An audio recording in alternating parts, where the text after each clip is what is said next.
Welkom by Wiskunde met Hildegard.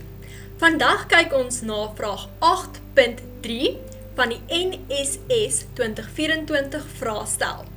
In hierdie vraag gee hulle vir ons f van x wat gelyk is aan minus 6x kwadraat en ons moet 'n paar vrae daarvan beantwoord. Ok, by vraag 8.3.1 moet ons f aksent van x vanaf eerste beginsels bepaal. So, let wel, geen shortcuts mag hier gebruik word nie. Kortpaaie is nie toelaatbaar nie. Ok, so, jy moet die lang manier gebruik. Ok, f aksent van x is gelyk aan die limiet, soos h neig na 0, van f van x plus h minus f van x gedeel deur h. Hierdie is die formule wat jy gaan gebruik om f aksent van x te bepaal vanuit die eerste beginsels. Ok, maar wat is f van x plus h? So kom ons werk dit eers uit. Ok, so f van x plus h is dan gelyk aan, so waar ook al daar 'n x is, gaan ons dit nou vervang met x plus h. Ok, so ons gaan kry 6 minus 6 x plus h gekwadreer, en dit is dan minus 6 x plus h, wel x plus h, ons haal die uit, ons kry minus 6 x kwadraat plus 2x h plus h kwadraat. En nou, ons minus 6 ook uit. Minus 6 x kwadraat minus 12x h minus 6h kwadraat. Ok. Nou kan ons teruggaan na ons formule, en ons kan f van x plus h en f van x in die formule gaan inverval. Kom ek wys vir jou hoe. F aksent van x is dan gelyk aan die limiet, soos h neig na 0. Let asseblief wel, hierdie limiet moet saam met jou gaan die hele pad. Moet hom nie verloor ergens langs die pad nie, asseblief tog. Ok, so dit is minus 6x kwadraat minus 12xh minus 6h kwadraat minus ons fx. Onthou, ons fx was minus 6x kwadraat. Ok, en ons deel alles deur h. Nou gaan ons bietjie vereenvoudig. Onthou weer eens, daai limiet. Hy is so belangrik. Moenie dit vergeet nie, asseblief. Ok, minus 6x kwadraat, minus 6x kwadraat, dit gaan net uitkanselleer, né? So dit gaan net 0 wees.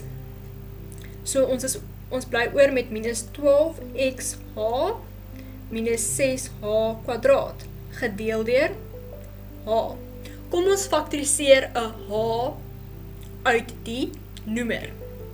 Ok, die limiet, soos h neig na 0, so hier kan ons nou faktoriseer, minus 12x minus 6h gedeel deur h.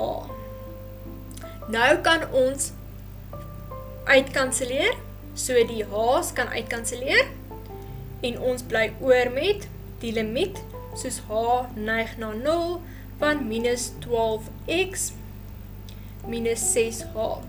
Nou, slegs nou, mag jy die h invervang met 0, want ons gaan nie ongedefinieerd kry nie.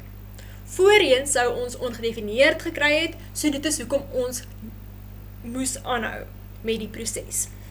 Ok, so dan gaan ons kry minus 12x minus 6 maal 0, en dit is minus 12x. En dit is ons finale antwoord. In vraag 8.3.2 moet ons verduidelik hoe ons die definisieversameling van f gaan beperk, sodat f inverse 'n funksie is. 'n grafiek is slegs 'n funksie indien dit die vertikale lyntoets slaag. So met ander woorde, as jy 'n liniaal vat van bo na onder en jy hom op enige plek neersit, mag hy slegs die grafiek op een plek sny. Ok, so nou moet ons verduidelik hoe ons die definisieversameling sal beperk. So hier het ek nou f van x geteken,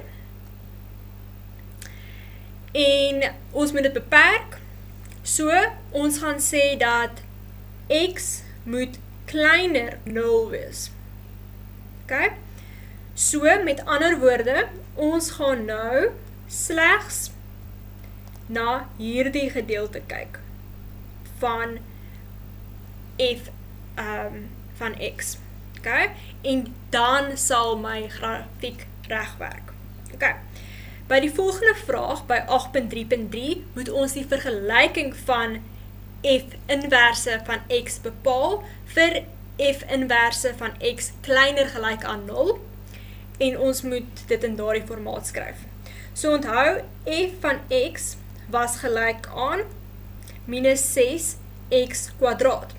Nou gaan jy elke x vervang met 'n y. So dit raak x is gelyk aan minus 6y kwadraat. Okay? En nou gaan ons kry x gedeel deur minus 6 is gelyk aan y kwadraat. Nou moet ons dit in 'n wortel verander. So die wortel van x gedeel deur minus 6 is gelyk aan y. Okay? En onthou ons het gesê x is kleiner gelyk aan 0. En dit maak heeltemal sin, want ons kan slegs 'n negatiewe getal invoer om anders te gaan dit imaginêr wees en ons sakrekenaars kan nie dit hanteer nie.